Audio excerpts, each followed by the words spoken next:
Today, we're kicking off a 5-part video series on Medi-Cal in California, starting with one of the most important topics, eligibility. Who qualifies? What's changed and what to watch moving forward? So first things first, what exactly is Medi-Cal? Medi-Cal is California's version of the federal Medicaid program. It provides free or low-cost healthcare to low-income individuals, families, seniors, and people with disabilities. It does more than that, but that's what we're going to cover here. When we talk about eligibility, we're talking about whether someone meets certain requirements, mainly income, assets, means what you own, and sometimes medical need.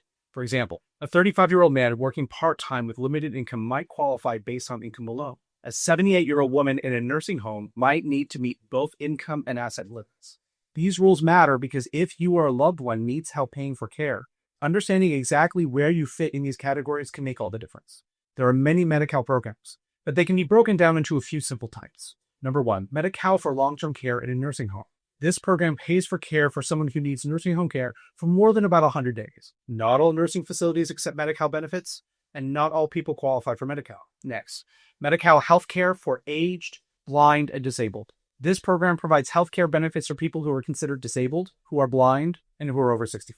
Medi-Cal healthcare based on modified adjusted gross income, or MAGI Medi-Cal. This program gives healthcare to people who have some assets but low income. Then there's Medi-Cal with a share of cost. That means that you have more income than you're allowed to have under a normal Medi-Cal program. However, you pay a part of Medi-Cal's costs that they pay for you. There are several other programs like SNAP, which is food stamps, healthcare for foster children. We won't cover those in this discussion. Each of these programs has a different financial eligibility, meaning you can have a certain amount of income and a certain amount of assets, but it can be different between different programs. Don't think that one answer fits all programs. You must understand the program that you're applying for or the program that you receive in order to understand your eligibility. We can't cover eligibility for all these programs in one video, but we will explain financial eligibility for Medi-Cal long-term care and Medi-Cal aged, blind, and disabled benefits. So let's go through the basics. What's changed recently?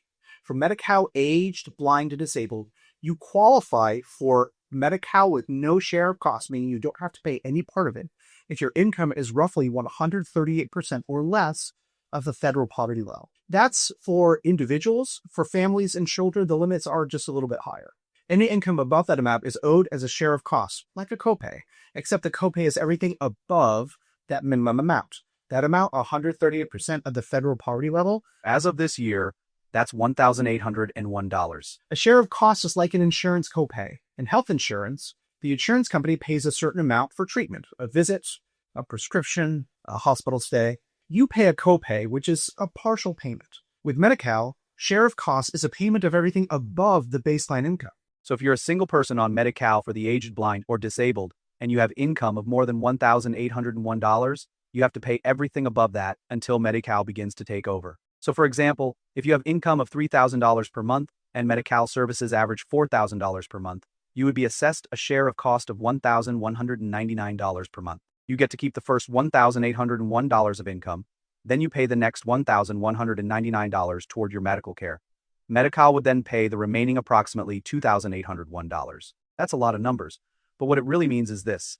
If you have income above that baseline amount, you pay a share of cost equal to the amount over $1,801, up to the total cost of care, and then Medi-Cal takes over. That's severely limiting for people that might have $5,000 of income per month. Could they have a share of cost of more than $3,000 a month? The answer is yes. At that point, it might be important just to buy your own medical care. Do you want free medical care and then have to pay more than $3,000 a month for that care? Maybe you should just buy insurance. Maybe it's cheaper. This is where it's important to understand your rights, your responsibilities, and what you have to do. And so there's some people that actually private health insurance is better.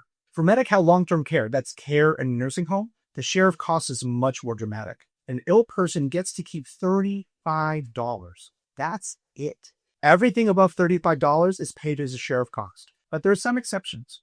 One major one is any expenses that are paid for medical care. For example, if someone's receiving Medi-Cal long-term care and has vision-based health insurance, all of the copays, as well as the insurance premiums, as well as the additional costs for the glasses or the prescription, all of those are considered medical expenses, and so you get to keep that money. The reason why is because Medi-Cal would prefer that you spend money on your medical care so that Medi-Cal doesn't have to.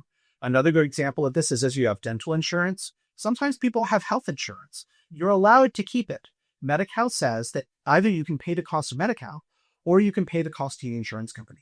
Either way, Medi-Cal says you get to keep this money. That includes private expenses. So for example, if someone has to pay for adult diapers, if they're unable to control their bladder or other things, then the diapers are actually considered part of medical expenses they get to keep.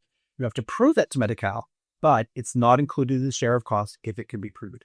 To make this even more complicated, if you're married, your spouse gets to keep a certain amount of income before paying a share of cost. That's called the minimum monthly maintenance need allowance. Say that 3 times fast or you get a prize. For asset limits, meaning things that you can own, this is where things used to get tricky. Medi-Cal used to look closely at what you own: cash, savings, investments, real estate, extra things. But here's one of the biggest updates. Before 2023, California required that most people receiving Medi-Cal had less than $2,000 of non-exempt assets. There's certain things that are exempt. Exempt assets are things that you can keep regardless of whether you get Medi-Cal benefits or not. And Medi-Cal completely ignores these. You can have a home, you can have one car, you can have property in a trade or business, you can have a burial insurance policy or a burial plot. And you can also have retirement accounts if, and only if, those retirement accounts are paying regular distributions to you. On January 1st, 2023, California expanded full scope Medi-Cal to include all adults, regardless of their assets. This is what used to make things tricky. Medi-Cal used to look closely at what you own: cash, savings, investments, a home, extra property. Before 2023, Medi-Cal had 2 different types of assets that they looked at. They looked at assets that were ignored, also called exempt, or they looked at assets that were counted, also called non-exempt. It's simply their legal way of saying these things are ignored and these things are not. The ignored property includes a home, like a place that you might live, property used in a trade or business, for example, if you're a plumber or if you have a restaurant, a burial plot or a burial insurance policy, retirement accounts that are paying regular distributions to you. That means not distribution at one time, but they're continuing over a long period of time. And then finally, personal items. Personal items that aren't of severely high value. One more thing is a car. You can have one car. That means that the things that were not ignored were a second car, a second property, any cash, savings, or investments that you had. Anything other than what was ignored, you could have a grand total of $2,000 of those things. If you had more than $2,000, you could not qualify for most Medi-Cal programs. Since January 1st, 2024, California expanded Medi-Cal to include all adults regardless of the amount of their assets. So now Medi-Cal ignored everything. But based on this expansion, so many people signed up for Medi-Cal that California started losing too much money on Medi-Cal benefits. And so now the rules have changed again. Starting January 1st, 2026, for most programs, eligibility is based on income and assets. Eligibility used to be based on income only through December 31st, 2025. So during that temporary period, most Medi-Cal programs did not count your assets, meaning savings accounts and other property would not disqualify you. But starting January 1st, 2026, asset limits were reinstated. A single person can now have up to $130,000 of non-exempt assets and still qualify. Non-exempt means assets that are counted, such as savings, investments, a second property, or retirement accounts that are not paying regular distributions. Some assets are exempt. So again, you still get to keep one home, one car, property used in a trade or business, personal items like clothing or furniture, and retirement accounts if they're paying regular distributions. Anything else that you have are capped at $130,000 of assets. A single person will be able to keep up to $130,000 of these assets. A married couple, they could keep more. Let's make that a little bit clearer with an example. Imagine Maria, a 62-year-old single woman, has about $20,000 in savings and earns $1,500 a month. Under the old rules, meaning the rules pre-2023, her savings would have made her ineligible for most Medi-Cal programs. But under the 2024 and 2025 rules, she could still qualify because Medi-Cal only looks at her income, not her savings during that temporary period. That gave families a temporary window to qualify more easily than before. So what happened next? What changed after that? Here's what you need to know.